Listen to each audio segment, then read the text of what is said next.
안녕하십니까. 진짜 별과 함께하는 점성술 크로노사이트 2020년 9월 넷째 주 9월 25일부터 30일까지입니다.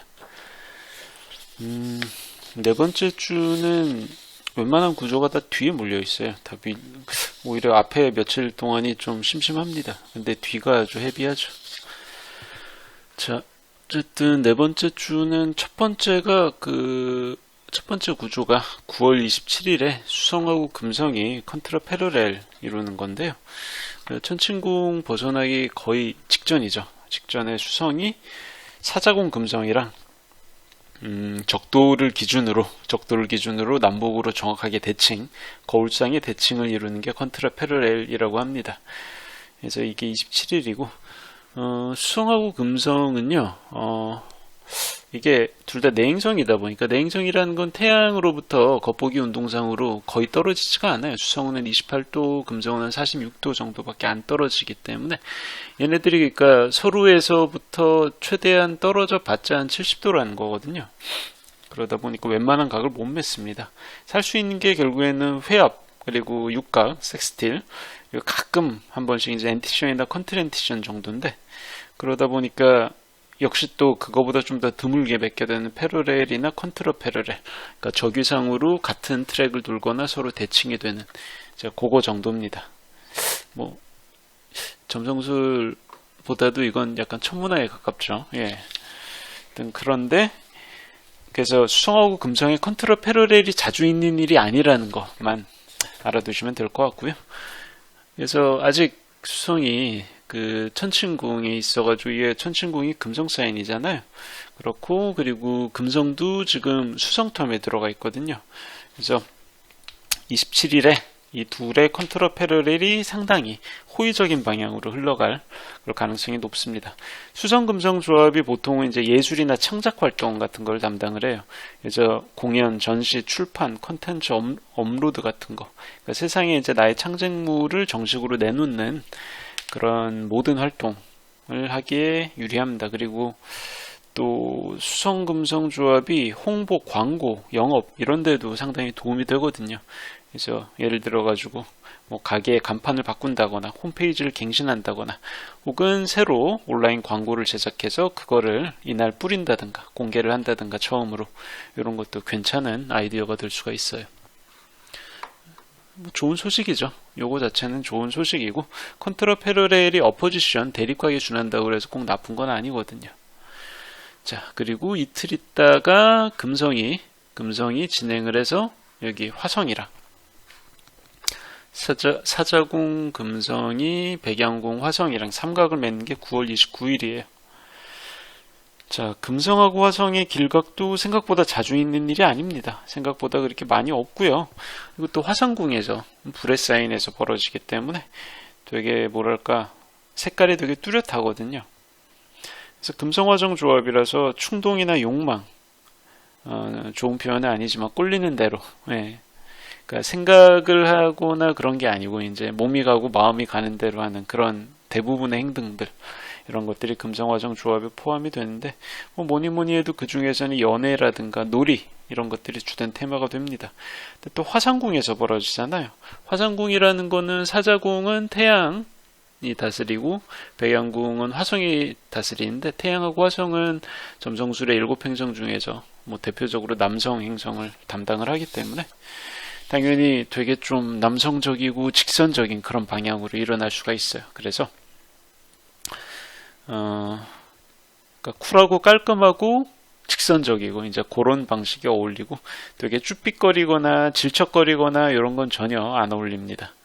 그래서 혹시라도 마음에 있는 사람이 있다면 되게 쿨하게, 애정을 쿨하게 받아들여 줄 것 같은 사람한테 거침없이 직진하기에 좋은 며칠간이 되는데, 질척거리면 안 됩니다.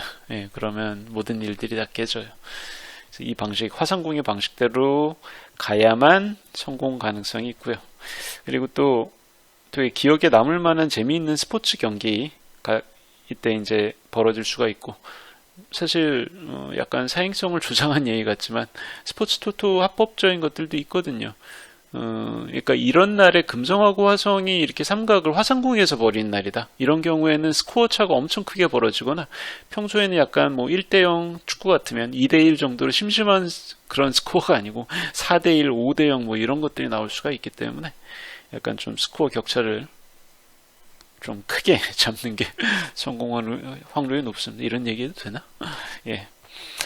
그리고 이런 게 아니더라도 각종 체육이나 운동, 스포츠, 레포츠 관련 행사 같은 거를 잡기에도 적당한 시기입니다. 물론 코로나 시국이라 사람들 모이는 게 좀 거리끼는 그런 부분이 있지만요. 어쨌든 관련된 행사가 이런 금성화성이 화상궁에서 삼각을 이룬다. 이때만큼 좋은 날이 없거든요. 그래서 이런 때 하면 딱 적합하다는 거. 자, 근데 앞에 둘은 약간 양념 같은 존재고 진짜 중요한 구조는 이거죠.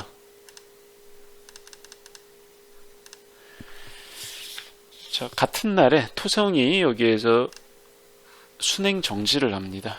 자, 5월 둘째 주에 역행을 시작했기 때문에 9월 29일에 순행으로 접어든다는 건 4개월하고 2주 정도 역행하던 토성이 이제 방향을 바꾼다는 거예요.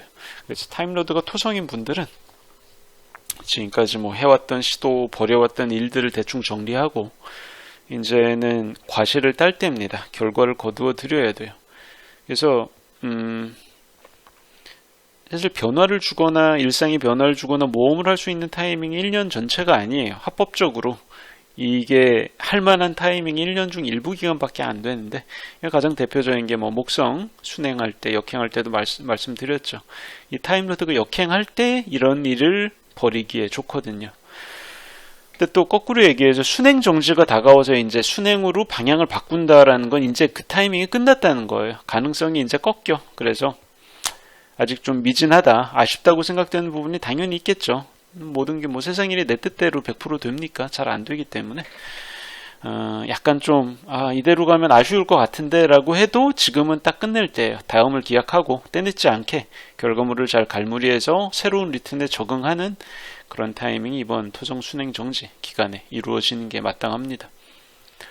뭐 토성 입장에서는 이제 10월, 11월, 12월, 2020년에 남은 3월이 뭐 괜찮아요. 그럭저럭 좋게 흘러갈 공산이 커.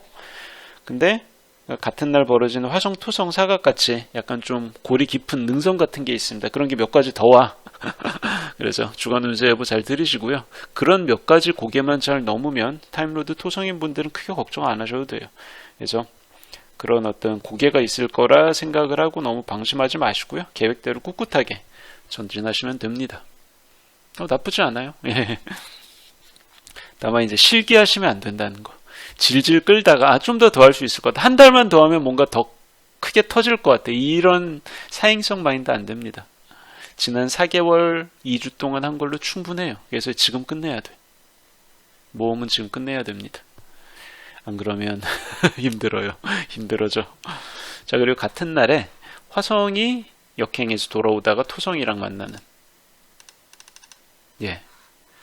그런 때가 오고요. 같은 날에 9월 29일에 자, 근데 기억하실 거예요. 8월 24일에도 화성 토성 사각이 있었습니다. 그때 이미 첫 번째 화성 토성 사각이 성립을 했어요. 근데 9월 둘째 주 9월 9일에 화성이 역행을 시작했잖아요. 겉보기 운동상. 그럼 무슨 얘기가 되겠어요? 화성은 순행하다가 이제 가던 길을 다시 되돌아온다는 거지. 그러다 보니까 토성하고 다시 만나는 겁니다. 자, 백양궁 화성이 마갈궁 토성하고 사각을 이루기 때문에 당연히 이제 순행 사각으로 가는 방향을 생각을 하면 화성이 토성한테 밟히는 방향이죠. 화성이 짓눌리면서 고생을 하게 되는 그런 코스인데 토성 입장에서도 역행 화성이 갑자기 치고 들어오기 때문에 이건 서든 어플라잉이라고 그러거든요. 점성술 용어로 되게 급작스럽게 예상치 못하게 다가오기 때문에 토성 입장에서도 엄청 당황할 수 있어요. 당혹스러운 일들이 벌어질 수 있습니다. 그러다 보니까 타임로드가 화성이나 토성인 분들은 신체적으로 정신적으로 대비를 제대로 하고 계셔야 돼요. 안 그러면 흔들립니다. 사고를 당해. 그리고 또 출생천궁도에서 이미 화성 토성이 유효각, 특히 흉각, 회합, 대립각, 사각이 이미 형성되어 있는 분들은 이런 날 전후에는 특히 더 각오를 해둘 필요가 있어요. 그리고 8월 24일 전후에 이미 벌어졌던 일들이 아주 비슷하게 재현되거나 고스란히 반복되기도 합니다. 자, 역행토성도 무시무시한 존재이긴 하지만 역행화성은 더더욱 예측 불허의 난감한 존재이기 때문에 무시하고 그냥 나한테 별일 없겠지라고 이제 넘어가기는 좀 어렵고요. 그래서 뭐 화성 토성 때 만만한 게 뭡니까? 뭐 병원 가가지고 치료받는 거죠. 이때도 어떻게 이런 어차피 받아야 되는 고통을 감수하는 방향으로 잘 일정을 짜 보시고요. 자, 그리고 바로 다음 날에 24시간도 안 걸려서 금성이 가면서 9월 30일 바다뱀자리 알파성인 알파드랑 만납니다. 금성 알파드 조합이 뭐 좋은 쪽으로든 나쁜 쪽으로든 되게 시너지 효과가 커요. 자, 금성 아레나 조합의 계자리 8도, 9도에 있는 아레나마 기억을 하실 겁니다. 쌍둥이 자리 감마성이었죠. 아레나 금성이 만나거나 뭐 아레나 수성 같은 게 만나면 주변 사람들 이성한테 매력적으로 어필하면서 인기를 끄는 이벤트 같은 게 생길 수가 있어요. 뭐 약간 좀 캐주얼하게 그 이성을 만나는, 사람을 만나는 좋은 기회가 되기도 하고요.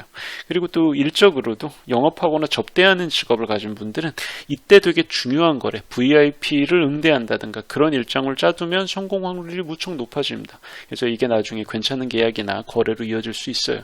일적으로는 상당히 좋은 거죠. 근데 문제는 일이 아니고 사생활인데, 금성 알파드 조합의 특징이 너무 심파적이긴 한데 이루어지기 힘든 사람 같은 게 있거든요. 그러니까 내가 마음이 끌린 사람이 이상하게 있는데, 이상할 정도로 마음이 끌리는데, 근데 이 사람하고 친밀해지면 내가 좀 곤란해져. 되게 부적절한 상황이 되는 거죠. 주변에서 도시락 싸들고 다니면서 말릴 만한 관계가 될 공산이 커요. 나이차가 엄청 많다든가, 가족이나 친한 지인하고 이미 엮여 있는, 과거가 있는, 히스토리가 있는 그런 사람이라든가, 혹은 환경이나 신분, 집안, 직업의 격차가 너무 크다든가, 이러다 보니까 아무래도 친한 사람들이니까 가족들이 얘하고는 안 돼 라고 결사 반대를 할 가능성이 높죠. 허들이 되게 높은 관계가 되는 거예요. 그래서 근데 또 알파드 금성 특징이 좀 자기 감정에만 더럽게 충실해. 그게 문제예요. 주변 사람들 말을 들어야 되는데 잘 안 듣습니다. 그래서 남들이 다 아니라고 하면 나도 한 번쯤은 진지하게 고민을 해볼 필요가 있는 그런 인연이 이때 만나게 되거나 친해질 가능성이 높으니까 경계해야 돼요. 그냥 마냥 좋은 게 좋은 거다라고 흘러갔다가는 나중에 후회할 일이 상당히 생길 수가 있기 때문에 그쵸? 사생활보다는 일이나 잘합시다. 특히 그 중요한 거래처, 손님, VIP를 만나야 되는 상황이라면 이날이 진짜 딱 적당해요. 좋은 쪽, 긍정적인 방향으로 행성구조를 써먹어야죠. 그죠? 자, 어쨌든 그러네요. 지난 9월은 화성, 목성, 토성, 3개의 외형성이 동시에 정지하는 아주 무거운 헤비급 트랜짓들이 몰리는 그런 기간이기 때문에 힘든 일도 많지만 변화도 되게 큽니다. 이때 잘 버티고 자기한테 좋은 방향으로 이끌어 나갈 수 있으면 좋겠고요. 또 그래야 좀 맘 편하게 10월을 기대하겠죠. 자, 크로노사이트 2020년 9월 넷째 주 주간 운세 예보 여기까지 하겠습니다. 감사합니다.